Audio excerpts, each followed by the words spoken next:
Di konten terbaru hari ini teman-teman sudah jelas dan pasti, saya ingin memberikan review dari 2 pertandingan Liga Champions yang dimainkan dini hari tadi waktu Indonesia.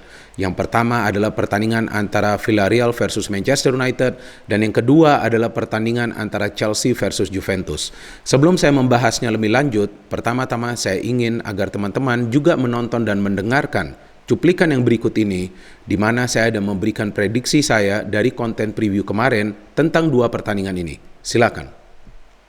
Saya pikir bahwa peluang untuk menang berada di MU. Saya memberikan persentase 45 untuk Villarreal dan 55 untuk Manchester United. Nanti kita tunggu saja pertandingan ini.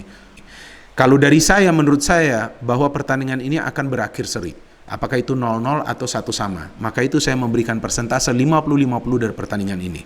Salah satu tim ini bisa menang jika saya katakan lagi, jika mereka bisa mencetak gol lebih dulu, minimal di 20 menit awal jalannya pertandingan.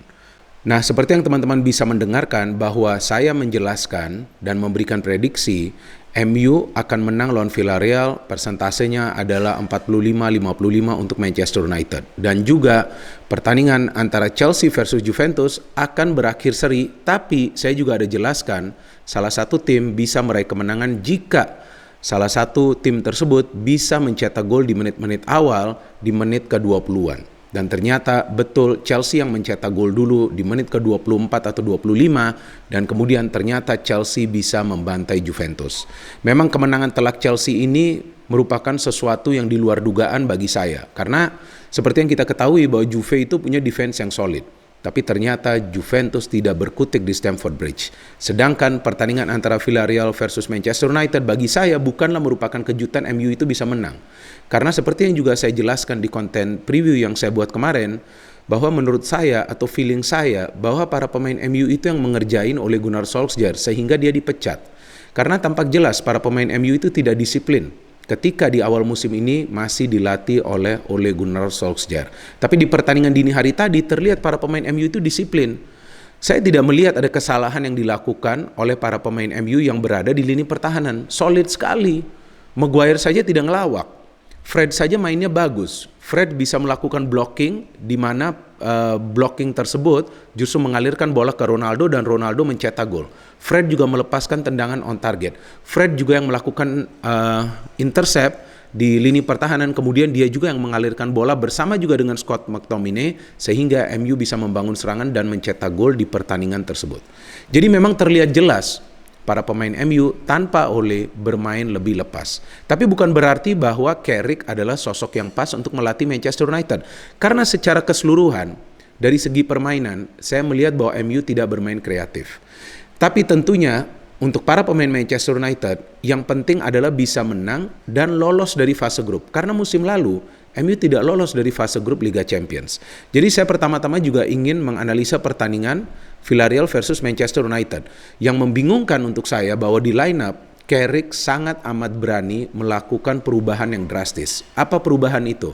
Yaitu dia memberikan kesempatan untuk Van de Beek, untuk Jadon Sancho, dan juga Martial main dari awal. Padahal 3 pemain tersebut kan tidak mendapatkan kepercayaan dari Ole untuk lebih sering bermain sebagai starter di awal musim ini. Dan saya juga melihat bahwa resiko yang diambil oleh Carrick itu justru tidak berjalan secara permainan untuk MU. Karena 3 pemain tersebut tidak bisa bermain dengan baik dengan pemain-pemain lainnya di babak pertama. Tapi kemudian setelah ada pergantian pemain yang dilakukan oleh Carrick di babak kedua, di mana Van de Beek ditarik dan dimainkan Bruno, kemudian Martial ditarik dan dimainkan Rashford, baru kita bisa melihat MU itu bermainnya lebih rapi dalam urusan membangun serangan. Dan Villarreal itu bermain lebih baik. Mereka menyusun serangan dengan lebih rapi, mereka bersabar, ball possession memang lebih baik di kubu Villarreal, tapi kan yang pada intinya harus bisa mencetak gol, harus efektif di lini depan. Sayang juga, dari 2 peluang bagus yang diperoleh oleh Villarreal di babak pertama, mereka tidak mampu mencetak gol. De Gea bagus sekali performance-nya di match ini. Itu yang selalu saya katakan, bahwa penjaga gawang itu performanya harus bagus. Jadi jika ada peluang dari tim lawan itu bisa dia selamatkan dan timnya tidak kemasukan gol. Jika MU kemasukan gol lebih dulu di pertandingan dini hari tadi, saya tidak yakin MU itu akan bisa mendapatkan poin dari pertandingan ini.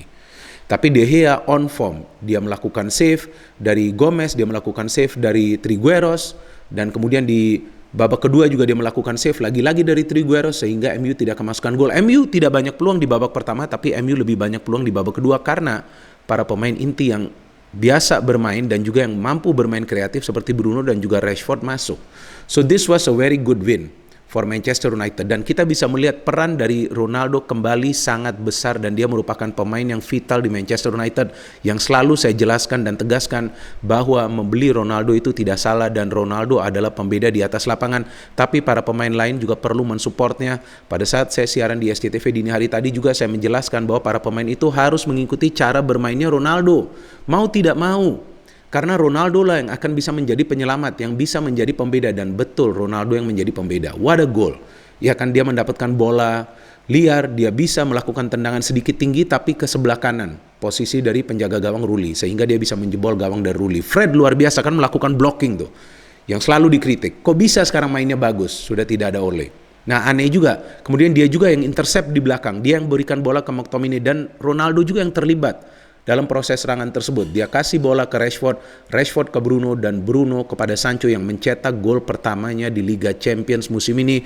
Padahal Sancho baru main 2 kali sebagai starter di Liga Champions, sebelumnya dia bermain lawan Young Boys. Jadi ini adalah kemenangan yang sangat vital, tapi juga bukan berarti bahwa MU telah bangkit. Karena dari segi permainan saya masih melihat bahwa MU tidak bermain bagus. Mereka minim kreativitas, kecuali memang di babak kedua mungkin pada saat para pemain Villarreal itu kehilangan fokus. Tentu para pemain Villarreal juga saya pikir kelelahan ya setelah mereka terus-menerus menguasai permainan, mereka terus-menerus melakukan passing, jumlah passing mereka juga cukup bagus, tapi mereka tidak bisa mencetak gol. Tampak para pemain Villarreal juga frustrasi, tapi pada intinya MU telah lolos dari fase grup, dan itu sangat penting tentu untuk klub, karena kita tahu MU adalah salah satu klub besar yang bermain di Liga Champions musim ini. So well done Manchester United, dan selamat kepada kalian semua yang merupakan pendukung MU. At least tim kalian tuh sudah bisa lolos dari fase grup. Jika saja Chelsea sulit mencetak gol di babak pertama, saya pikir itu akan memberikan peluang untuk Juventus agar bisa mendapatkan poin di pertandingan ini. Tapi memang tekanan terus-menerus dilakukan oleh para pemain Chelsea. Saya perhatikan para pemain Juve itu sulit keluar dari pressure para pemain Chelsea karena mereka tidak bisa membangun serangan dari tengah. Terus-menerus mengandalkan long ball passing. Dan Juve tidak banyak peluang di babak pertama saja. Saya melihat hanya satu peluang yang berbahaya tuh dari Morata yang dia sudah mencip ya atau melob bola melewati Mendy, tapi ada Thiago Silva yang melakukan clearance. Tapi as a whole saya perhatikan para pemain Chelsea itu tampak bermain dengan Spartan. Ya, mereka benar-benar haus kemenangan dan sepertinya mereka ingin membalas dendam setelah kalah sebelumnya di kandang Juventus.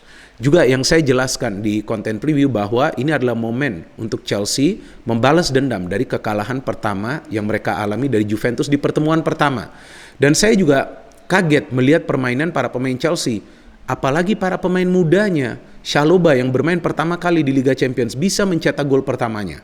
Dan dia juga mencetak gol seperti striker. Di dalam kotak penalti dia melepaskan tendangan yang keras. Ada Rudiger yang memberikannya umpan dengan kepalanya.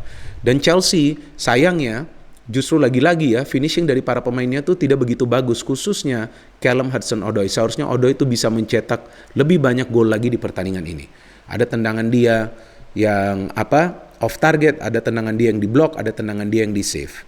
But at least Chelsea bisa mengakhiri halftime itu dengan posisi unggul. Nah, dengan posisi unggul itu tentu memberikan kesempatan bagi Tuchel untuk melakukan serangkaian perubahan juga di babak kedua. Apa perubahannya? Yaitu saya melihat bahwa para pemain Chelsea itu lebih sering mengandalkan penyerangan dari kedua sektor flank. Jadi pemain yang di tengah itu yang saya melihat yang mainnya adalah Jorginho dan juga Kante tidak banyak mengalirkan bola ke depan. Justru Reece James atau juga Ben Chilwell bersama juga dengan Callum Hudson-Odoi yang lebih banyak mengalirkan bola ke depan, sesuai juga apa yang saya jelaskan di konten preview. Jadi hampir semua yang saya jelaskan di konten preview itu terjadi di match Villarreal dan juga matchnya dari Chelsea. Dan lihatlah bagaimana pergerakan dari Reece James kan. Dia mampu melakukan pergerakan tanpa bola yang tidak termonitor. Dan siapa sih yang selalu mengatakan bahwa Reece James ini adalah pemain yang bagus dan bisa menjadi pemain yang besar? Kan saya. Berkali-kali saya mengatakan inilah pemain bagus di Chelsea yang perlu dibina, yang perlu dipoles, dan ternyata Tuchel mampu melakukan perubahan tersebut. Dan Reece James bisa mencetak gol yang indah dengan tendangan yang keras setelah umpan diberikan oleh Chilwell. Dan kemudian proses gol yang cantik juga di mana Odoi berhasil mencetak gol setelah Ruben Loftus-Cheek juga memberikan passing pendek kepada Callum Hudson-Odoi dan juga Werner. Werner can score a goal, my friends. Umpan dari Ziyech. Jarang kan Werner ini mencetak gol, tapi dia bisa mencetak gol, artinya Chelsea memang bermain sempurna dan sesuai dengan taktik, menekan para pemain Juventus sehingga para pemain Juventus itu tidak bisa bermain kreatif, sama sekali tidak kreatif. Dan bagi saya melihat bahwa kekuatan Chelsea itu berada di para pemain mudanya yang sebagian besar adalah jebolan dari akademi Chelsea. Dan mereka juga mencetak gol di pertandingan dini hari tadi. Ada Reece James, ada Chalobah, ada Callum Hudson-Odoi, Ruben Loftus-Cheek juga permainannya bagus. Jadi ini adalah kemenangan yang luar biasa untuk Chelsea dan juga luar biasa untuk Manchester United. Selamat kepada kalian yang merupakan pendukung Chelsea, karena tim kalian juga berhasil membantai salah satu tim besar dari Italia yaitu Juventus dengan skor 4-0 luar biasa tanpa juga kemasukan gol. Begitu banyak clean sheet dari Chelsea musim ini. So we wait for other matches of Chelsea and Manchester United, dan ternyata yang memang kita tahu bahwa kedua tim ini akan bertemu di akhir pekan ini di English Premier League. No hate, only football. Salam sepak bola.